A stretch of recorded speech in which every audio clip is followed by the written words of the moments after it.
why we don't do plastic, we only do metal. You don't want plastic. Next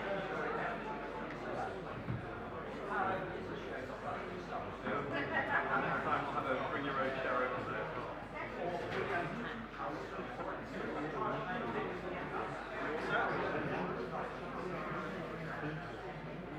Can I have your attention, please? We will have our last, but by no means least, talk of the day. We have the pleasure of Mr. Stephen White. Allegedly. Thanks. I was meant to repeat that. That'll do before you get on to the Stephen has very kindly offered to do a talk about the Centurion tank in Vietnam. It's a projected talk as well as a verbal one. So if you want to make your way this way to be able to see the screen, unfortunately the projector is not all that bright, so you might need to get a bit closer to be able to see what's going on. But many thanks to Stephen for agreeing to do this, and please give Stephen a warm welcome. I hope to start by saying good day, because I think some of this is going to end up in Australia, and I feel a lot more comfortable about giving this talk because it's 400 to get, and they've got 77 for 3 now, so thank you, Australia. I looked at this and thought, well, this has been an extraordinary journey. This thing's taken me 5 years to build. I've enjoyed the model engineering bits of it, what my wife calls chuck half of it away and start again. Certainly enjoyed running it at shows because people tend to come over and say, what's that, I don't recognise it, and so on. But by far and away the thing that's given me most pleasure, and that's really what I wanted to put over today, was actually all the research that has gone into this sort of model. And I'm looking at James in the front here, somebody else who's done a lot of research to produce a scale model that's got a story behind it. Well, I take you back to 1973. It was not a good time for the Australians. They'd just come out of Vietnam. A chap called Gough Whitlam had just been elected as Prime Minister. He was a fairly nasty bit of work. His wife was even fiercer. And he was a fairly strong nationalist. They were also pretty pissed off with the British because we didn't go into Vietnam to support them. So as you might imagine, it's a great time for a 20-year-old young subaltern in the British Army to turn up and go to pubs in Sydney and find people wearing t-shirts that said, "Pancha Pomadai." So I learned quite a lot in the first 6 months with the 1st Australian Armoured Regiment. Well, when Jill and Mark then produced the Centurion, it was a no-brainer. I'm going to do my own tank. The problem was I hadn't got a clue what my own tank looked like. I got no photographs, couldn't remember much about it. But I did start talking on Facebook to 1 or 2 people I knew in the regiment.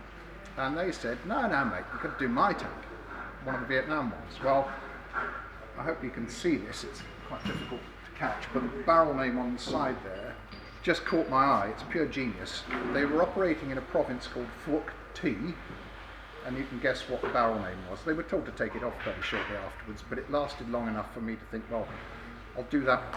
You pick these models out of happenstance. I had no idea at the time what I might find in the archives and in talking to the crews and so on, and it's just amazed me. I thought this was going to be a quick job, a couple of years, and we've done it.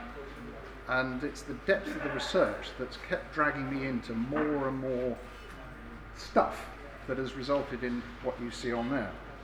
I'm sorry if you can't see the pictures too well, but I looked at this, I discovered what registration number was of the vehicle, and that allowed me to go back into the archives, especially in Australian War Memorial Archive, which is really very good. They've got a lot of digitised stuff, and discover that it had a serial number 064. Now, no need to remember that. I'll describe the tank as 064 because that's the easiest way of describing it. Well, I then was put in touch with this chap, David Hay, who then was a 20-year-old conscript. He'd gone to Vietnam and done 12 months there in 064 as the operator, and you see him here sitting on his ammunition, which 064 was a new tank. They just brought it out to Vietnam and they were bombing it up for the first time. This picture was taken on the 5th of June 1969, so pretty much 50 years ago. And the next day they were involved in one of the 2 biggest punch-ups the Australians had, and I'll talk about that in a second. I'll show you some film. Well, David was great. He said, yeah, I'll help you. I'll give you whatever photographs I've got. I'll put you in touch with the rest of the crew, well, the surviving members anyway. And 2.5 years later, he ends up in my workshop looking at the tank and putting his signature actually inside the rear decks. And I'll tell you the story of how we got from there to here. Well, the first thing to do is, well, why were the Australians in Vietnam with tanks? The infantry had said, no, we don't want them, they'll get bogged, they're bloody useless, they're too noisy. And a brave political decision, actually, I think, was to take the tanks, and as you'll hear on the film, there's a short excerpt of about 2 or 3 minutes. After the first battle at Bimbar, they couldn't do without them. So let's see if I can get this to work. This is a bit of film I found in the Australian War Memorial, and it was designed as a bit of public relations. It was designed to tell people why the tanks were in Vietnam, and well, apart from anything else, I love the commentary. I've edited out all the bits that don't concern the tanks or 064. Hope you can see it. What it says there is, this was filmed in August 1969, 2 months after Bimbar. It shows the tanks of 2 troop beasts. The Australian Army's tanks were at war for the first time in the 21-year history of the armed regiment. 24 member Centurions awaiting the battle against the Viet Cong here in Phu Quoc province, South Vietnam, in direct support of the Australian infantry. They came here in a cloud of public apprehension, but now, 18 months later, Task Force Commander Brigadier Pearson says the value of the Centurion tank has clearly been proven in operations in Vietnam. He says the tanks have increased the flexibility and mobility of the force and are one of its most vital elements.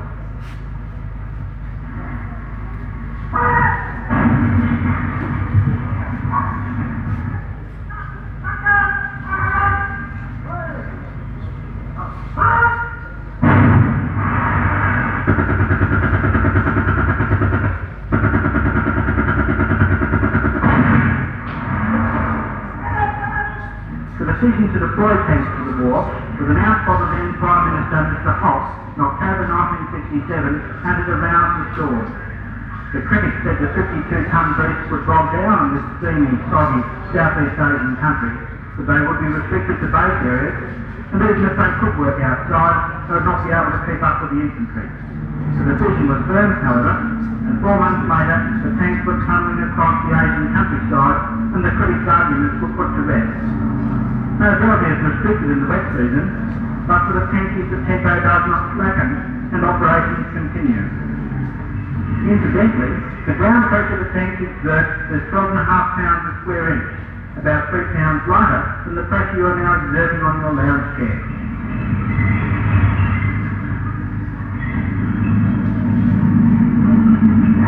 This troop of tanks, working with a platoon of infantry and armoured personnel carriers, is on a short operation 15 miles north of the task force base at Nui Dat, with a mission of ambushing Viet Cong moving across Route 2, as well as conducting reconnaissance in force.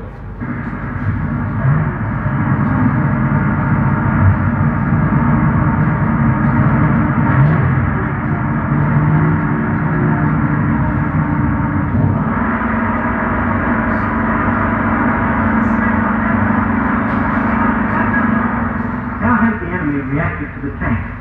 In the words of Squadron Commander Major Alex Smith of Grange, Brisbane, they have a healthy respect for them.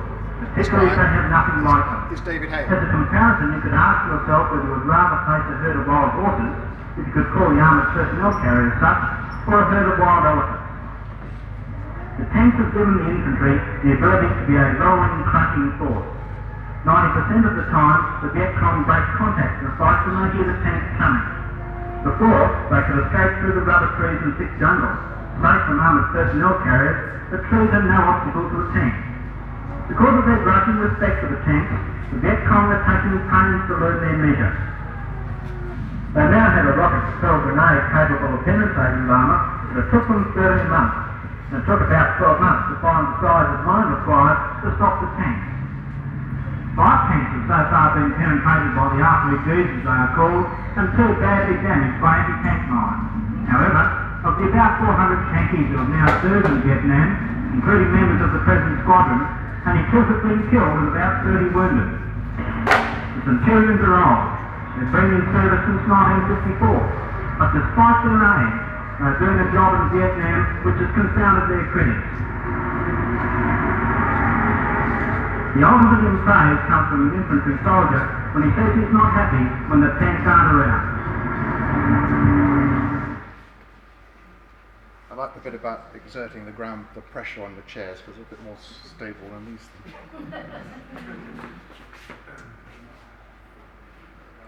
I had a good look at that film because I certainly recognised David Hay in it, and when I started looking at the marking on the barrel, of course it turns out it's this one.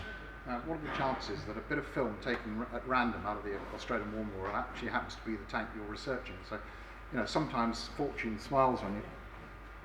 You probably can't see this terribly well, but I then started finding more photographs of this particular tank. Actually, it's good entertainment going through sheaves of photographs and saying, oh yeah, hang on, that one looks about right. The reason I put this up is because it's actually, I think, quite helpful that you can then pin down not just the tank you want to model, but the tank at a particular period in its career. And this thing was in Vietnam for 2 years, and it looked very different at the end with all the modifications and stuff they put on. But one of the things I noticed at the beginning was that, if I can highlight it, well, the one on the left there, top left, is the old two-piece, or the newer two-piece Centurion idler.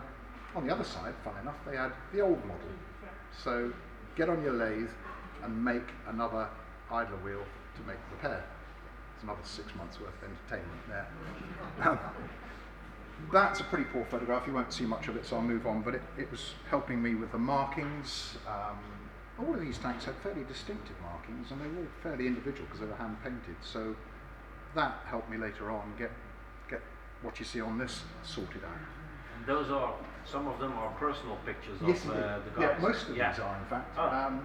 Yeah, most of the pictures come from the veterans. There was a sort of network. It was brilliant because as soon as David Hay put the word round to the rest of his crew, and there were at least 2 crews, if not 3, that operated this vehicle in the time it was there, I started getting stuff unsolicited, photographs, you might want to have a look at these and so on.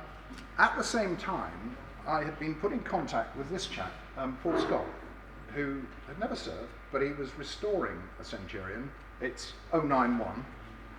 He was doing a fantastic job on it, really taking it down to bare components, replacing stuff, rebuilding it, and he was absolutely brilliant. Nothing was too much trouble with Paul. I'd ring him up or email him, I'd say I need the dimensions of one of the bins, whatever, dimensions, photographs, references. As he was doing his restoration, I was building that. It was fantastic. And you don't expect to get that sort of source of information, but in my case, really lucky. I think, the alternative is if you're doing something in Germany, for example, the Tank Museum, or wherever, but measure the real vehicle and play around with it. These things come in networks, extraordinary. Guy from New Zealand, retired, was learning CAD as SolidWorks, I think, as a retirement project, said, do you want me to do some drawings for you? Yeah. I want you to do the rear fuel tank, and then he did all the bins for me, just as a hobby thing, and he kept sending me more. The trouble was, dear Alan was a fanaticist for accuracy, so sometimes with a scale model, just about is good enough, but we got it right. And interesting, one of the things we discovered, and Mark would know this, we actually made the bins and the baskets to scale and discovered they didn't fit. And I think the Armortek turret is probably 1 or 2% smaller than it should be because of the shrinkage in the casting. Anyway, you live and learn.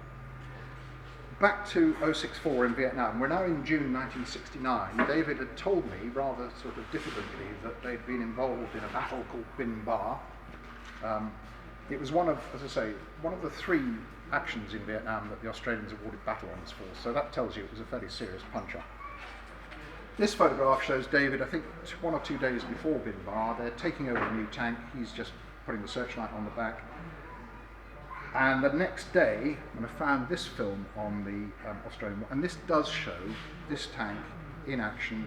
It also shows a few others as well, but you'll get the flavour, and I'll zoom in on this in a minute. So here we go. It's a very short film.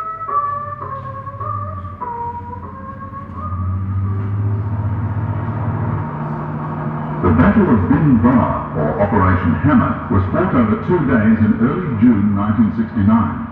A combined operation, it brought together soldiers from 5 RAR, Centurion tanks from the 1st Armoured Regiment, APCs from the 3rd Cavalry Regiment, engineers, artillery support, observation aircraft, helicopter gunships, and South Vietnamese troops.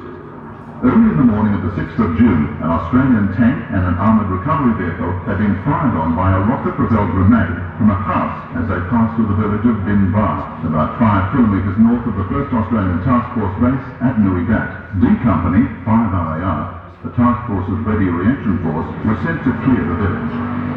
By 10:30 a.m., they'd assembled just south of Bin Bar, awaiting approval from the local district chief to enter the village. Extensive efforts were made to clear the area of civilians. Accompanied by the district chief, Lieutenant Colonel Colin Khan, the 5 RAR commander, flew over the village in a helicopter, broadcasting in Vietnamese the warning of an imminent attack. The Australians began entering Bin Bar at around 11:20. They immediately came under heavy fire from enemy soldiers of the 1st Battalion, 33rd NDA Regiment and local Viet Cong forces. Determined and courageous, the enemy soldiers kept under cover, firing from doorways and windows, then jumping into the underground bunkers the villagers had built to protect themselves against attack. The Australians quickly developed a successful tactic. When fired on, the infantry would return fire until a tank could move into position. The tank then blew a hole in the wall of the house, fired a canister round through the hole, all the while spraying the area with machine gun fire. The soldiers then cleared the house room by room, throwing grenades into the tunnels. This led to many face-to-face confrontations.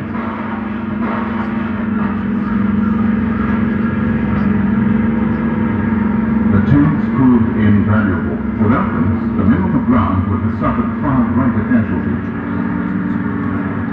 Around 7:30 p.m., after 8 hours of continual contact, the fighting ended. It resumed at first light the next day. Further sweeps of the village were made, with more enemy killed and some taken prisoners.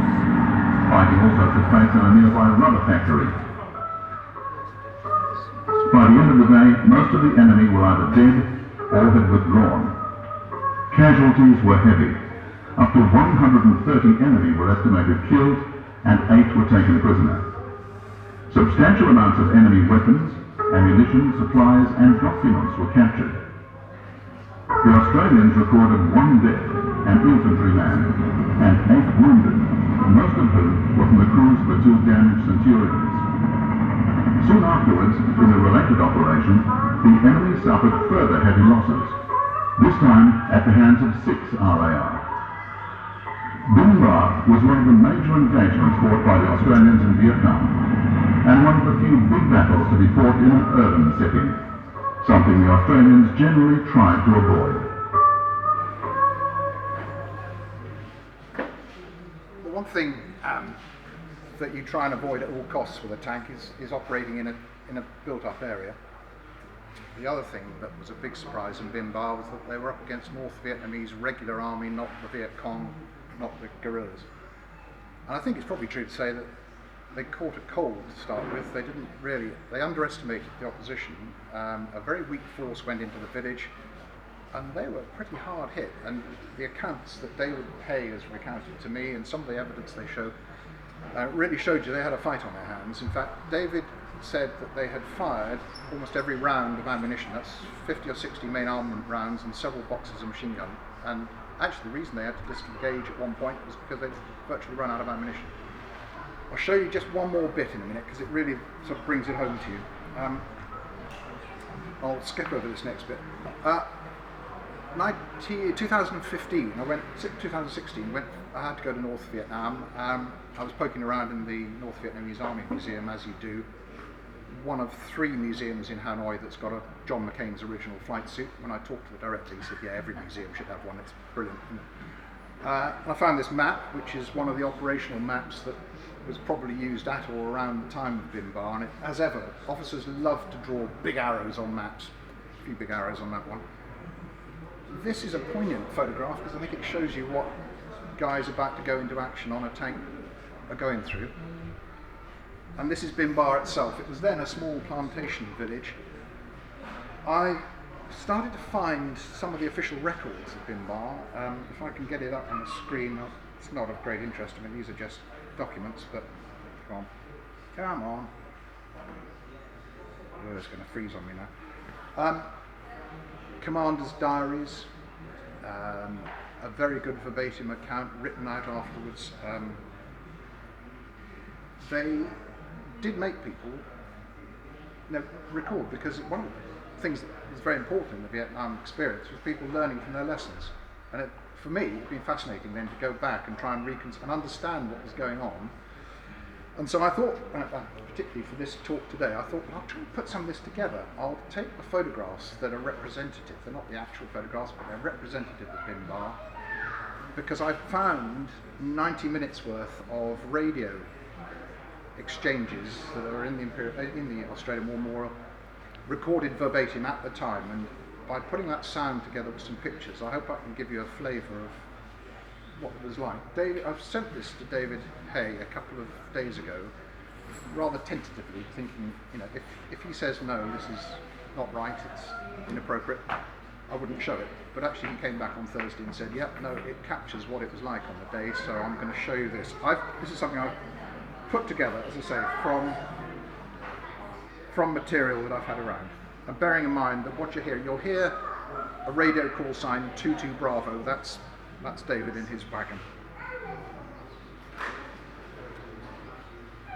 And that just tells you what I've just said, basically.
That still brings a lump to my throat when I hear that. I think what he was saying at the end was when 9, who was the commander, Alex Smith, who was commanding the squadron, he said, "How are you?" I think he said, basically, "We're okay, now get off the back, I'm a bit busy at the time."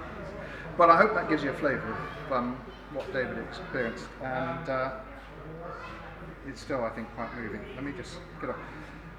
That shows you the tank the day after. The reason I put that up there is because I start to think now that you've got to be quite careful if you want to do a model to do it at a particular point in time. Now, this tank was pretty well shot to pieces, or certainly badly damaged. It went into the workshops, they repaired it. One of the things they then did was to put onto it a lot of the modifications that are now on the model, replacing all the track guards, for example, with thick steel because they were getting broken off. And so that's a picture of Paul Scott actually stripping all the Vietnam mods off his tank, which is where I was, because these things were not done with drawings. They went down and bought some mild steel and put it on.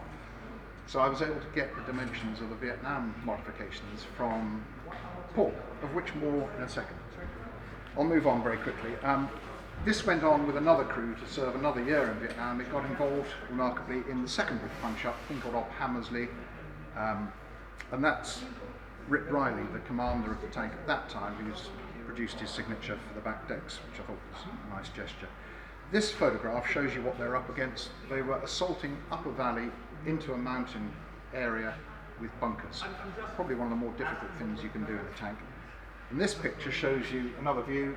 It's the only picture I've ever found of Australian infantry in Vietnam wearing flak jackets and helmets, which tells me something about what they were anticipating going into that area. I found the thing called the 413, which is well known to anybody who's operated now a British or Australian tank. It's the, if you like, it's the tank logbook. Now you've got to be careful with these things because they lie.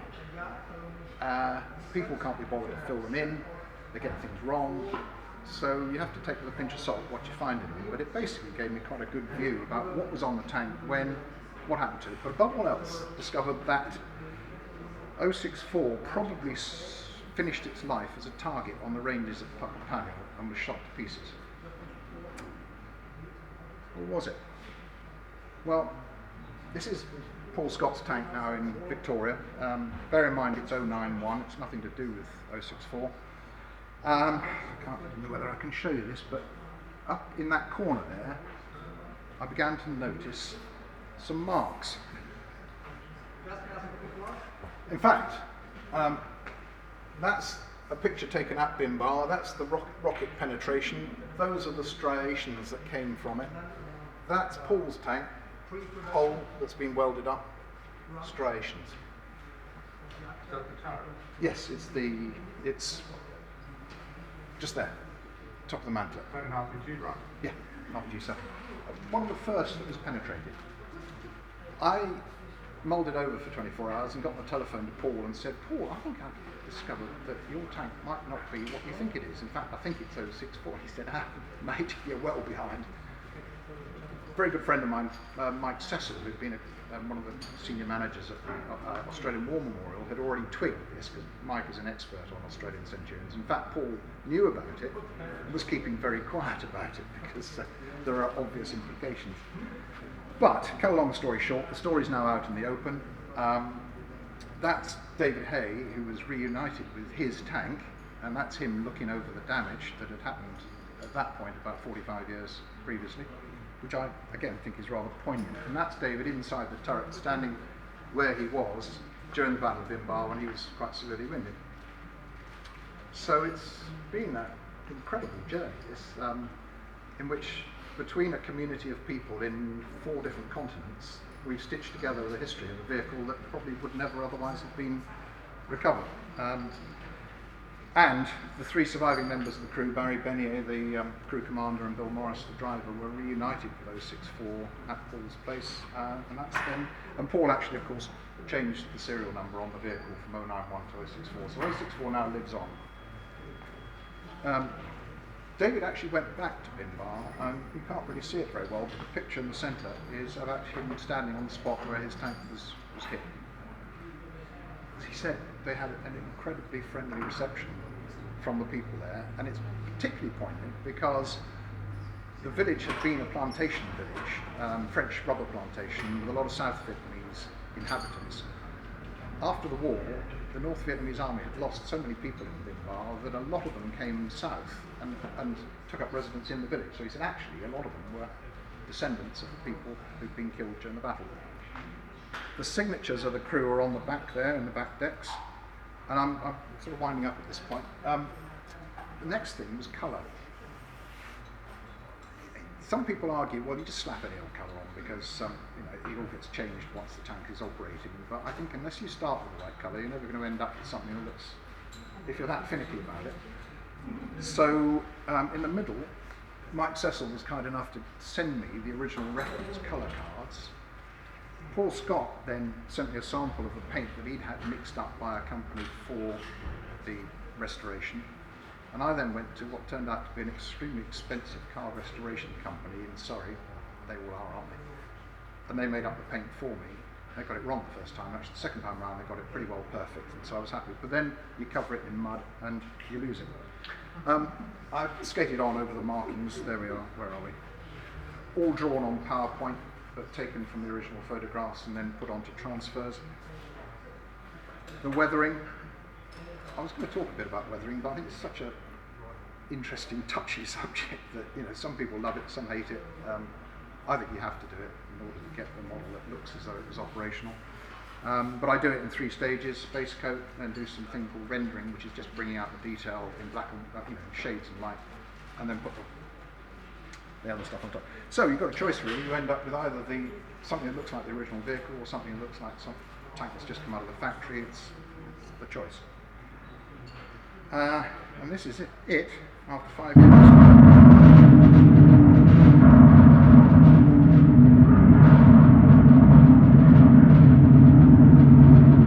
Nice if you like this one.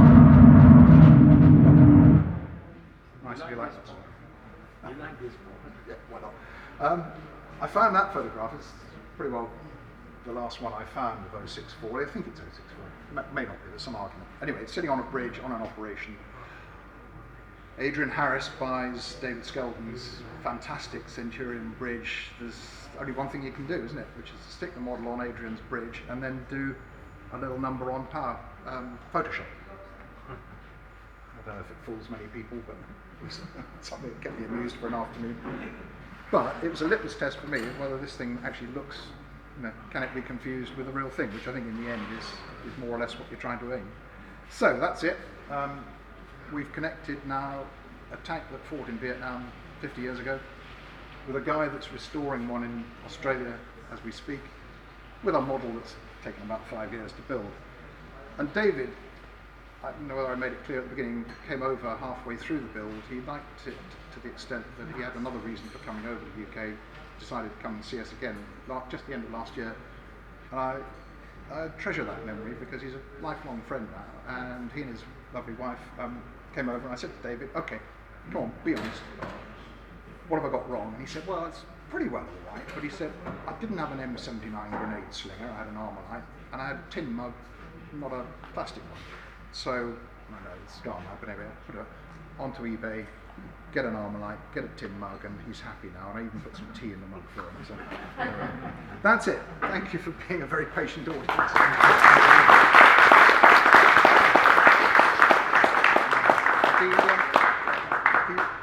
The audio of the radio tracks wasn't entirely audible there. If anybody would like to listen to it again, I'm very happy to just put it on here, because you can hear it a bit better on here. In the end, the one you built, like the one that was in Vietnam, is it the one now, the one guy is restoring there?